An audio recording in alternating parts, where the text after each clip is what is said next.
Good afternoon, you ruddy lovely people. Hope that you're all doing good. I hope that you're all keeping safe and having a smashing day, whatever you are getting up to. And you're all very welcome along to your match preview for every Tottenham fan's favourite game of this season. It's Chelsea versus Spurs this Thursday evening at Stamford Bridge in the Premier League. We've got a cracking record against these away from home, so buzzing for this one, eh? Absolutely buzzing. One away win in the entire Premier League era at Stamford Bridge. Fills you with confidence, doesn't it? Absolutely fills you with confidence. But you never know. Football's a funny game. Chelsea aren't anything special at the minute. We could go there and pull off a miracle. We'll have to wait and see. I want to hear your guys' thoughts and opinions on this game. I want to hear your predictions, all of that good stuff in the comments section down below. So please do let me know how you're feeling heading into this one. Looking at our recent games against them, it's been pretty one-sided in all honesty. Our most recent game was the 4-3 earlier this season. I mean, it started alright. Cucurella thinking he was on dancing on ice, slipping all over the place. We went 2-0 up. Things were looking quite cushy. And then we crumbled like a chocolate digestive in a milky tea. Chelsea ripped us apart, as I say. They were cutting through us like a hot knife going through butter. And around the 75th, 76th minute, it was something like that. They made it 3-2. Cole Palmer then scored a penalty to make it 4-2. Son scored a consolation right at the end of the game, but it didn't mean diddly. Chelsea came away with all 3 points. And at the start of the season, they were playing some smashing stuff. Around this time, November, December time, people were talking about and potentially challenging Liverpool for the league. It's all fallen off a little bit since then. The game before that was the 2-0 at the end of last season. That was just a really, really poor day at the office. We were second best for most of that game. We had a little spell 10 minutes into the second half, but I mean, they were all over us like a rash, and they weren't even anything special at the end of last season. It was just so easy for them. So easy. I think Dizazi scored that header early in the game. They got the second later. I mean, it was just such a poor day at the office. I remember Ange screaming at Bissouma. Yeah, typical Stamford Bridge away game. The game before that was the 4-1. Some people still look at that high line as brave. Others look at it as stupid. In hindsight, it was the wrong decision to make. At the time, we were on a great run of form and losing 4-1. But with the amount of chances that we had, I was so mixed coming out of that game. Obviously, looking at it now, I think it was a silly tactical decision. I got sucked in by the emotions though, and seeing my team have a go whilst down to 9, even if it was stupid and we ended up conceding 3 goals because of it, 3 easy goals. It did excite me a little bit at the time. I can't lie, but look, the start of that game was unreal. That's when the grass was looking so green, man. We had the Chelseafc deflected effort and that offside goal. If Son timed that run a little bit better, 2-0 up 15 minutes, and I don't think they come back then. I don't think Udoji gets sent off because I don't think there's any ill discipline. I think the aggression dies down a little bit. We've got control over the game. We've got Chelsea by the tight and curly. So yeah, it all went a bit wrong after that disallowed goal. Obviously, we went down to 10 men, down to 9 men later in the second half. Managed to keep it at 1-1 for way longer than I expected us to. And then Nicholas Jackson scores probably the worst hat-trick I've ever seen in the entire Premier League. Caicedo had that disallowed goal as well. Palmer with a penalty. It was a mad game. For the neutral, it must have been incredible to watch. But as I say, looking back in hindsight, not the best tactical decisions from our favourite manager on this channel, Ange Postecoglou.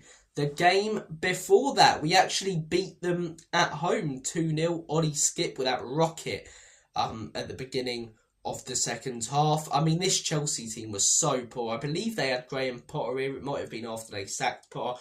It might have been with Lampard. I don't fully remember. But yeah, that was such an easy day at the office for us. We weren't anything special under Stellini. We barely offered anything, but we got that goal. I can't remember who scored the second.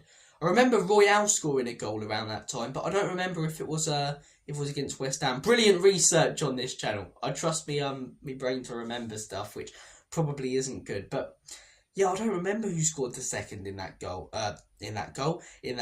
I remember Ollie Skip scoring the first. But anyway, picked up the win on that day. Chelsea went down at 10 men as well. I remember Ziyech getting sent off. From the game before that, you know, very, very similar to the Battle of the Bridge back in 2016. Conte and Tuchel going at it. That was a fun game of football. That's the game at Stamford Bridge that I enjoyed most. And we were still second best for most of it and had a lot of decisions, thankfully, go our way. But that just felt like it had real passion in it. That felt like both teams were going at it and there was some real quality in that game, which it hasn't felt like in the last few. I mean, Chelsea were the better team, went 1-0 up, Kalidou Koulibaly volley.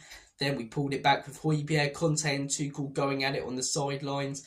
Reece James scores, Tuchel runs down the sidelines, and then we get that winner. Conte just disappears. You watch the Conte cams that were being released at that time, he just jumps into the tunnel and disappears down it and comes out like a minute later because of the Harry Kane header. And then obviously all the drama post-match. I don't like it when the commentators say, and these are the scenes that we don't want to see. Shut up, what you on about? These are the scenes that we definitely want to see. I want to see a bit of passion from the Spurs manager for the badge, giving some of the Chelsea manager after we've just got a last minute equaliser. That's what we want to see. Stop like, it's not what we want to see. It's not respectful. Like that Atletico Man City game a few years ago. People say, it's not right. It was entertaining, man. That's what I watched football for. Entertainment, you know? That was brilliant. Great end to that game. Loved it. And then we, obviously all the rubbish beforehand against Chelsea. Under Poch, we couldn't really buy a win against them at Stamford Bridge. Apart from that one game, that was our one win at Stamford Bridge, the 3-1 Dele Alli on fire. I remember the 2-0 as well the season they won the league and we finished second, went unbeaten at White Hart Lane. Dele Alli with the 2 headers there. Dele Alli was scoring a few against Chelsea, but for the most part of Pochettino's era, apart from those 2 wins, it weren't fantastic against Chelsea. It hasn't been fantastic. They've got 20 home wins against us in the Premier League. We've got 1 away win against them. So not looking good, bruv. Heading to Stamford Bridge this week. Obviously, this season we've been a bit of a shambles. We have been a shambles. Sat mid-table. The Europa League is all we have. Week after week, putting in poor performance after poor performance. The recent performance against Fulham, as I say, was similar to so many that we've had this season. Just a lack of passion, a lack of desire, a lack of tactical. Now some good coaching on the sidelines. But I did watch Chelsea against Arsenal in their most recent game, and they didn't really impress me. I think they barely laid a glove on them. I watched Arsenal beat Chelsea 5-0 a few years ago and they were dominant in that game. And although they only won this one 1-0, I thought they were just as dominant. Arsenal obviously don't have that clinical striker. They've got Moreno filling in up there. But watching that game, I thought Arsenal was so comfortable. Chelsea just didn't look like scoring. I think it will be different because it's Stamford Bridge. They always step up against us and we give teams opportunities, which Arsenal in a lot of games don't. They're quite solid defensively. So I think it will be different. But it's not like this is a Chelsea team, smashing teams 3-4-0, giving it a real good go against your Arsenals, your Man Cities, your Liverpools. They've been nothing special the last few months. They started the season, it was a mixed bag. Then the months between November, December, early January, they were playing some really good stuff. Obviously, the win against us. But they've lost a few games that they probably shouldn't, dropped a few points where they should have picked them up. The loss against Ipswich springs to mind. And there's been a few like that, I think they only beat Leicester 1-0 the other week and they weren't fantastic. So I've not seen loads from Chelsea that really impresses me, but I've still seen more that impresses me from them than I have done from us this season, in all honesty. They've got to be the big favourites heading into this game, despite the fact they've not been brilliant recently. They're on better form than us. They're clear of us in the table by a substantial amount of points. Neither team's really playing great football at the minute. This Spurs team, you never do know, really. I mean, we turned up at the Etihad and pulled off an unreal win there where no one expected us to. But I just want to see some real passion. I want to see some real fight and I want to see us give it a good go. I don't want to be coming away from that game just feeling so dejected after a bit of a nothing performance, which is what we saw against Fulham. We barely laid a glove on them. It's what we've seen so many times this season. Leicester at home, Ipswich at home, Everton away.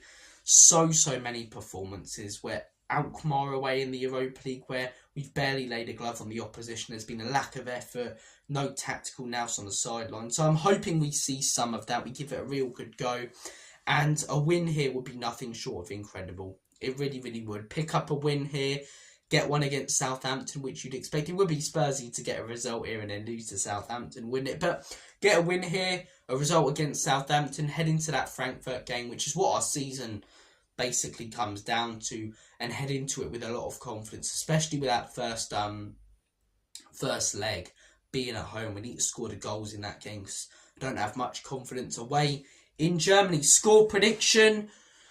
Despite everything I've just said, I love this football club and I can't bring myself to predict Chelsea hammering us. I struggle to predict Chelsea beating us. So I'm going to go for a delusional 2-2 draw. I think we've got goals in us despite how bad we are defensively. So have Chelsea, and they will score in this game, in my opinion, at home.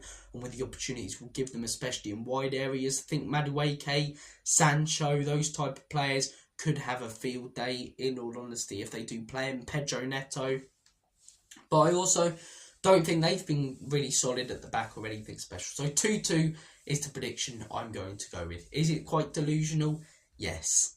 Do I really think 2-2? I hope so. But if I had to choose a winner, it would be Chelsea all day because of everything that I've just said. The evidence makes you go that way. But I just want to see some passion, some effort, and a result this Thursday would be fantastic. Behind the boys, as usual, not agendas, thoughts and opinions on the manager, the players, go to the side for 90 minutes for these type of games personally. The Arsenal games, the Chelsea games. Am I a fan of this manager? No. Do I think any of these players are good enough? No. But am I going to be 100% behind them for that 90 minutes? Yes. This game means a lot. A result would be phenomenal. So come on, you Spurs. Enoch can leave you out still. But come on, you Spurs. Please, Tottenham, don't let me down.